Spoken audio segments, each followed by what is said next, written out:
Hey, what's up, y'all? I decided to record a video to provide ladies with my experience of having a uterine fibroid embolization.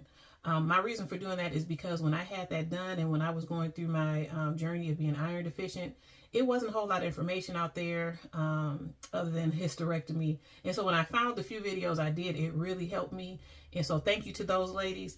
I always said when I got to the other side of this, I was going to record something. So I'm going to tell my journey. If you want to fast forward, that's fine. If you just want to get to uterine fibroid embolization, that whole experience, I am going to start a little bit just talking about my journey, my entire journey with having low iron.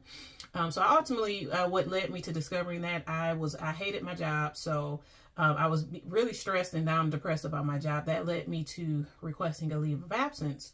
In doing that, I had to go see a doctor because you have to have a doctor's approval for a leave of absence. When I saw the doctor, he immediately put me on leave of absence because, I was so depressed and down. I could barely talk without crying. That's how bad of a headspace I was in. But he also did blood work because he said he wanted to check to make sure nothing else was going on. And lo and behold, a couple of days later, he called me and told me to immediately go to the ER because my blood levels, my hemoglobin level was critically low. I didn't know what that meant at the time. He told me it was at a level 5. I didn't know what it meant, but I got my behind to that ER. When I got there, all the doctors looked at me like they had seen a ghost. They couldn't believe I was able to even walk around the way I was because it was so critically low. So I ended up having a blood transfusion with a couple bags, maybe 2 or 3. I can't remember how much. Thank you to those who donate blood because that's truly a blessing. And after that, I had to figure out how to resolve this issue because my iron levels were going to keep dropping and it's not good to keep getting iron transfusions. So I went and saw my gynecologist and, she informed me that I had multiple fibroids, which was the cause of my heavy cycles. Now, backing up a little bit, prior to this, I knew I had extremely heavy cycles. I didn't really think much of it. That was just part of my life, which was horrible. Also, I was always very, very tired. I was always laying around the house, extremely fatigued. Walking up the stairs, I would get winded. My family and I travel a lot, so whenever we'd be on these trips, it was hard for me to keep up the pace with everybody walking, and I was so embarrassed. I never really talked to anybody about this, not even my husband, because I thought it was because of weight gain. I've gained a lot of weight over the years, and I was really beating myself up about this. I really was just beating myself up, feeling very lazy, because I'm an active person, but over the past 2-3 years, I haven't been that active. I didn't know it was because my iron was so low. So again, ladies, please don't beat up on yourself. If you're struggling, go see your doctor because it may be a reason for your struggle. So I discovered that all of this fatigue and all the things, I remember a time being on a trip with my kids and I literally almost passed out. I was so dizzy and it was just me and the kids. My husband wasn't with me.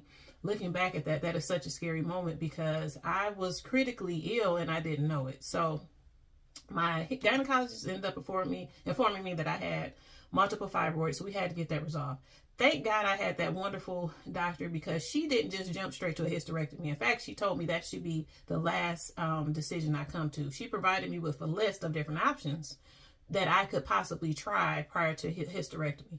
Some of the things didn't work for me, so she did tell me some things wouldn't be beneficial for me based on my situation. So my age, the ability for the fibroids to grow back, because I didn't want them to grow back. If they're going to grow back, we're not doing that because I'm not going through this again. And so I opted to try a couple of things. The first thing I tried was hormone therapy. I think it's called progesterone or something like that. And so I took some of those. I hate taking pills. And when I read the side effects of those things, I stopped immediately. I wasn't comfortable with that. Went back to the drawing board. I decided to get an IUD. I got the Mirena IUD. That experience, just getting it put in, wasn't horrible for me. I've heard that some ladies have extreme pain. It was really easy for me. It wasn't easy. It took a minute because I wouldn't dilate fully and we had to wait a minute, but it wasn't painful. We ultimately got that in. I'm glad that I tried it because, again, I wanted to try some options. Looking back, I would never do that again. I feel like even though if you Google it, it says that this isn't the case, I feel like that IUD caused me to gain even more weight. I had got to my heaviest I've ever been after I had that IUD. I do feel like I had some hair loss after that IUD. And it just wasn't working for me. My hormones were all over the place. I was very moody.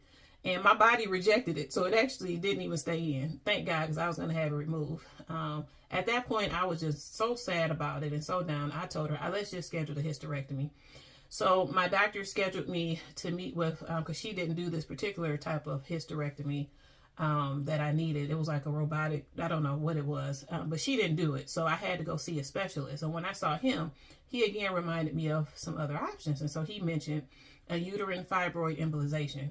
My doctor had previously mentioned that, but I was in such a depressed state that once that IUD didn't work, I was just like, forget it. Let's just have the hysterectomy. I didn't want to have one, but I was sick of this situation. I was sick of the blood loss. I was getting iron injections regularly, you guys. I was going 2-3 times a week getting iron injections throughout a couple of months. And then it would work. And as soon as I would have a cycle, I was losing so much blood, I would have to get more iron injections. It was a hard period for me. And so, he told me about the uterine fibroid embolization, sent me to a specialist that did that. And this guy was wonderful. He was so nice, explained everything, made it seem so simple.